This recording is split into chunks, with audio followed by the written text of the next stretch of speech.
Olá, pessoal, eu sou a Marta Magnus e hoje eu quero convidar vocês a conversarmos sobre da estratégia ao resultado, a importância de conversarmos sobre compromisso. Mas eu queria começar essa conversa perguntando qual é a relevância da gente conversar sobre isso.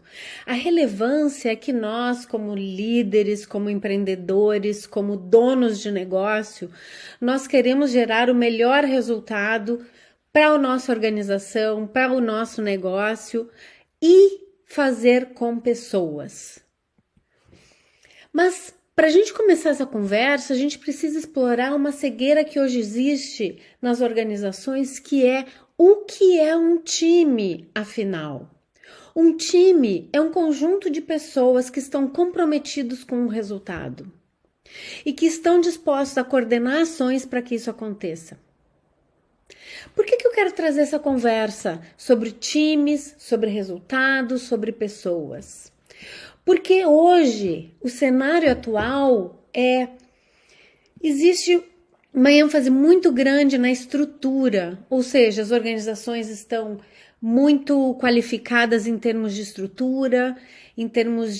estrutura do seu negócio, em termos de maquinário, em termos de softwares, em termos de muitas coisas que se pode adquirir. Depois, elas também estão se aprimorando cada vez mais em termos de processos. Ou seja, os processos estão cada vez mais bem desenhados, os planos cada vez mais otimizados, mas ainda assim as organizações não estão chegando nos resultados esperados. E por quê?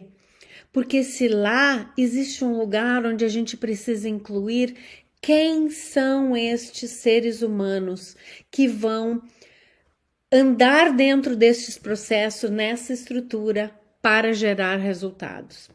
E eu estou aqui trazendo algo que tem a ver com uma história de um homem chamado Bob Durham e a experiência que ele teve lá nos idos dos anos 70, 80, no Vale do Silício, quando ele foi vice-presidente da Motorola, e ele começou a desenvolver essa metodologia chamada liderança generativa. E alguns desses conceitos que eu vou trazer aqui para a gente olhar, trabalhar e refletir em cima. Um dos conceitos básicos que o Bob nos traz é a anatomia da ação. O que ele quer falar com isso? Ele quer nos contar que a gente quer atingir resultados. E esses resultados, eles acontecem através das ações que nós realizamos. Essas ações, elas acontecem por conta do nosso compromisso em realizar essas ações. Esses compromissos, por sua vez, eles acontecem em conversas. E essas conversas, elas existem porque algo nos importa, algo é importante para nós e a gente quer cuidar disso. Agora, muitas vezes dentro das organizações, a gente fica nesse looping de ações, resultados, gerando um vazio sem sentido enorme, ou seja, aqui nós estamos tratando os seres humanos como máquinas, como recursos para a gente chegar nos resultados onde a gente quer chegar. Ao mesmo tempo, se a gente só fica no âmbito de contar o que nos importa, de falarmos sobre isso e conversando, a gente chega num lugar de muita idealização sem gerar resultados concretos.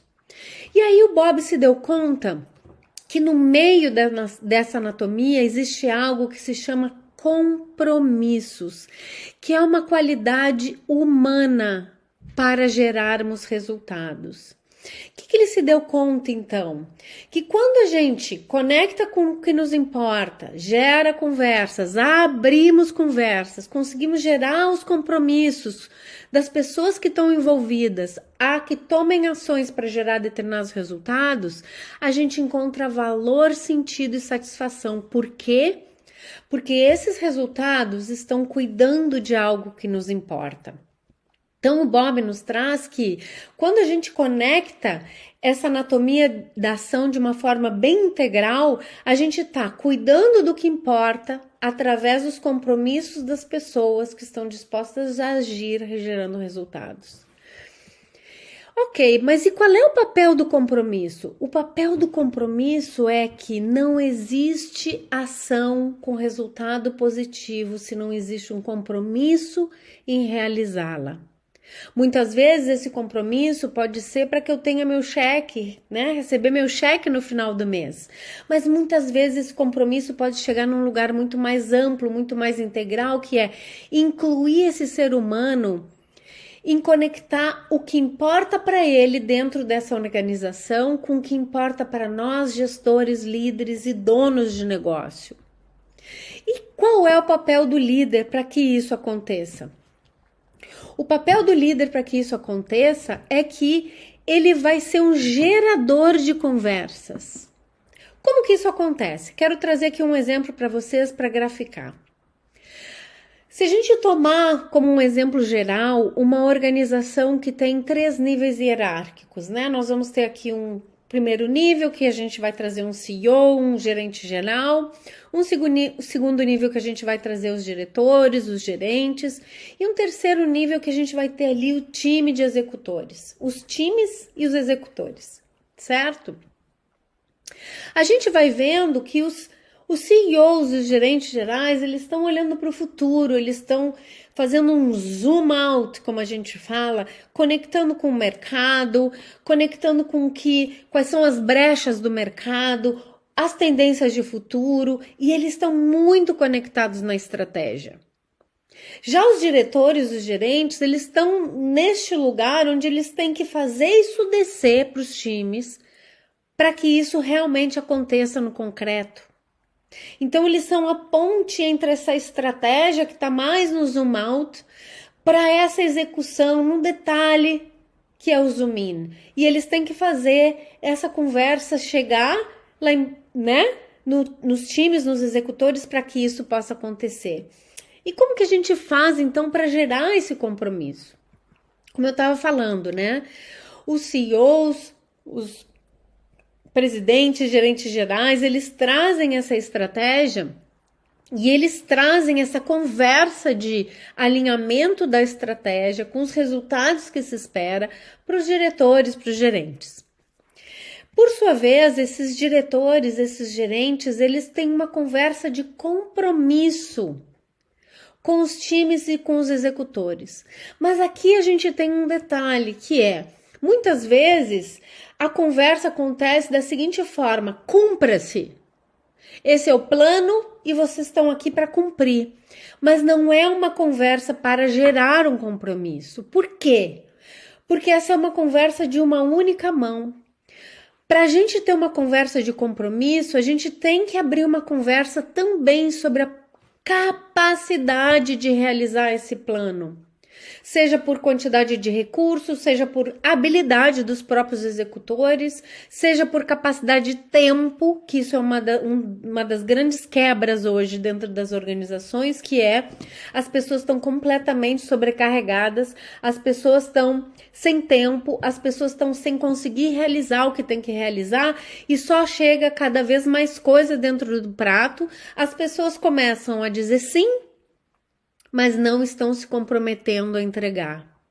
Os diretores e gerentes são fundamentais nesse looping entre uma conversa de capacidade do que é possível ser feito para gerar esse compromisso.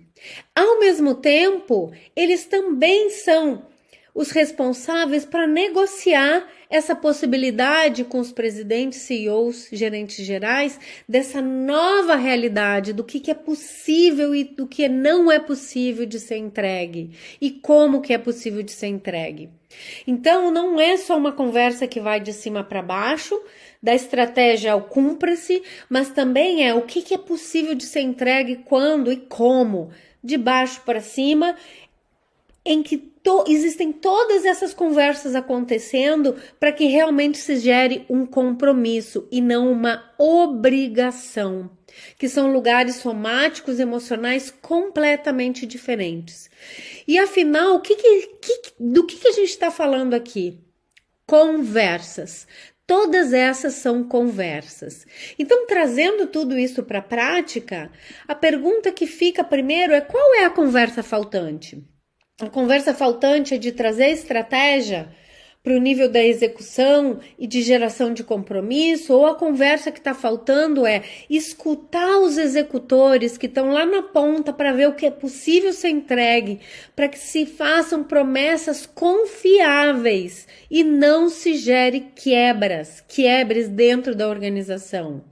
Então, qual é a conversa dessas 4 conversas que estão faltando? É uma conversa de baixar a estratégia, de falar sobre o compromisso, ou é uma de escutar a capacidade e negociar essas metas com os CEOs, os presidentes, né? Os líderes que estão mais no topo num zoom out. Qual é a conversa faltante? E depois, qual é o ritmo e a recorrência que eu preciso ter essas conversas com quem? Então isso é uma prática, e toda prática a gente fala que é o que transforma, é o que faz uma cultura organizacional. A cultura organizacional são as práticas conversacionais que são sustentadas dentro dessa organização. Então, qual é a nova prática conversacional que a gente precisa incluir para que a gente de verdade possa encontrar uma alta performance trazendo resultados? E para você que está escutando esse vídeo, qual é seu próximo passo para a construção desse compromisso junto com o seu time? Eu aqui trago essas reflexões para que você possa levar isso para dentro da sua organização e começar a entrar como prática em novas estruturas conversacionais. Para quê? Para cuidar do que importa a você, que é com pessoas, gerar resultados que cuidem de algo bastante importante para o mundo. Aqui eu deixo um pouco sobre mim. Muito obrigada.